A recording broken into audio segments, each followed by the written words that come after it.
हाँ। नमस्कार। आज मेरा YouTube चैनल पर तीसरा दिन है। मैं आपको अंतराल का पाठ अपना मालवा खाऊ उजाड़ू सभ्यता में जो प्रभाष जोशी द्वारा रचित है पढ़ाने जा रही हूँ। आप इसको ध्यान से सुनिएगा। पहले मैं इसकी शॉर्ट में आपको थोड़ी समरी बताती हूँ, बाद में क्वेश्चन आंसर डिस्कस करेंगे जो अक्सर बोर्ड एग्ज़ाम में आते हैं। प्रस्तुत पाठ अपना मालवा। प्रदेश की मिट्टी, नदियों के उद्गम, विस्तार, वहाँ के रहने वालों का जनजीवन, संस्कृति तथा बारिश को इस पाठ में दर्शाया है। लेखक प्रभाष जोशी ने प्रस्तुत पाठ में पूर्व समय में मालवा की क्या स्थिति थी, हरा भरा था, सुख समृद्धि थी, संपन्नता थी। लेकिन आज क्या हो गया, मालवा में खाऊ उजाड़ू सभ्यता में फंसकर रह गया है। ये सब सभ्यता यूरोप और अमेरिका की देन है, जिसके कारण विकास की औद्योगिक सभ्यता उजाड़ की अपसभ्यता बनकर रह गई है और इससे पूरी दुनिया प्रभावित हुई है। पर्यावरण बिगड़ा है और ये पर्यावरण की चिंता मालवा तक सीमित न रहकर सार्वभौमिक हो गई है। अक्सर लोग कहते हैं कि, और आजकल के इंजीनियर भी इस भ्रम में हैं कि पहले पानी का प्रबंध किस तरह किया जाता है, ये उन्होंने शुरुआत की।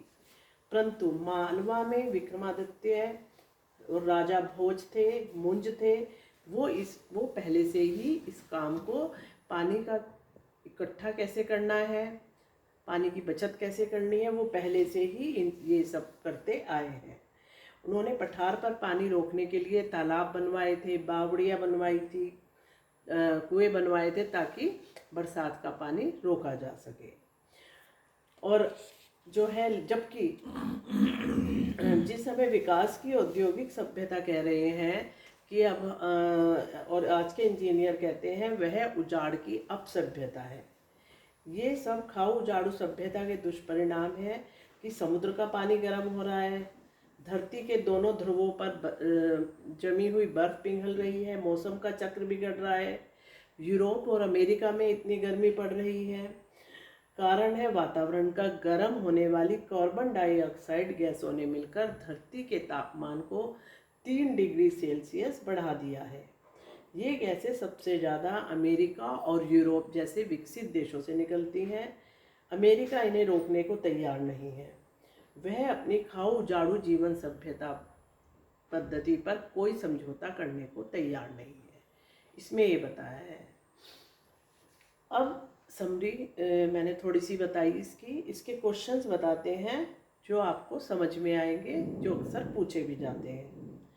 आज के इंजीनियर ऐसा समझते हैं कि वे पानी का प्रबंध जानते हैं, और पहले ज़माने के लोग कुछ नहीं जानते थे, वो पानी का प्रबंध करते नहीं थे, पानी की सेविंग इकट्ठा करना कुछ नहीं करते थे। जबकि आजकल के इंजीनियरों को पूरा इस बात का ज्ञान ही नहीं है।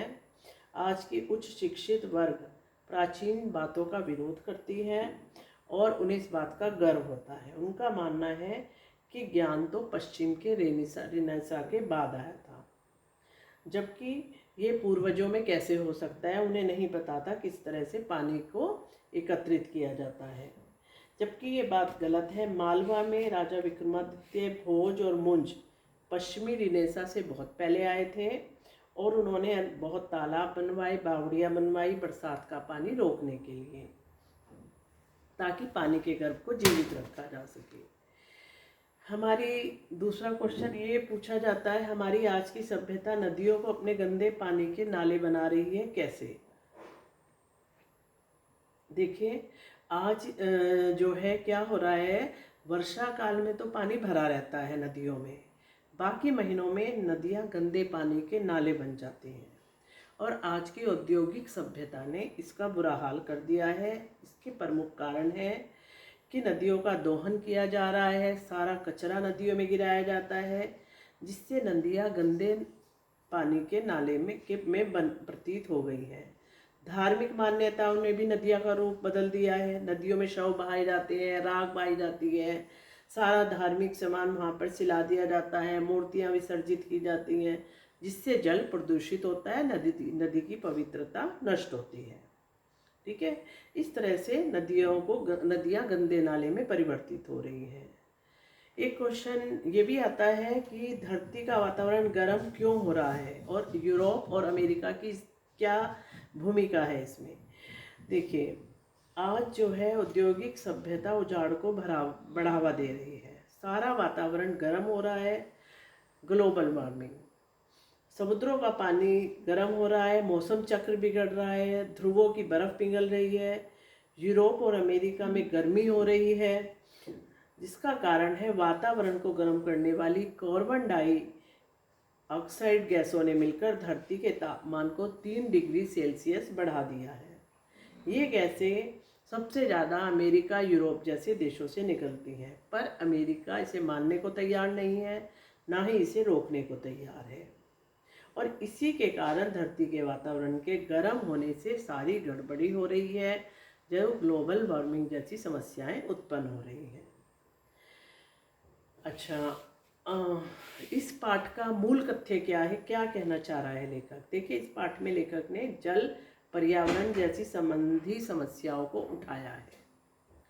लोग जो है किस तरह से प्राकृतिक आपदाओं का सामना करते हैं, इसका प्रभावशाली चित्र इस पाठ में बताया गया है।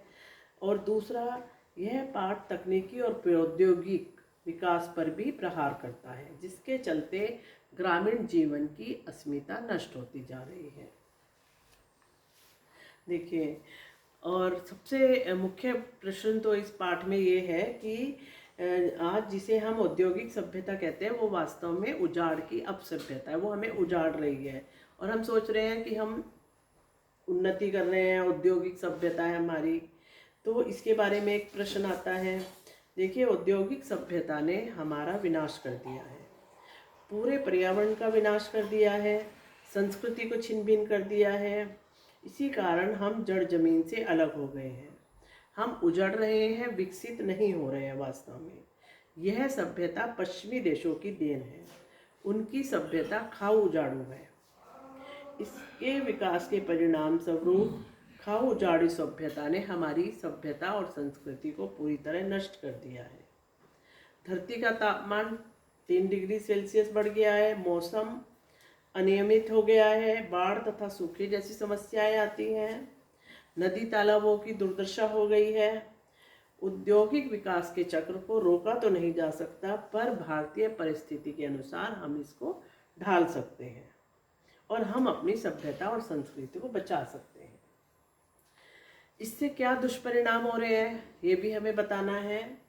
देखिए, औद्योगिक विकास के लिए बड़े बड़े कारखाने स्थापित किए गए हैं उद्योगों का विकास करने के लिए।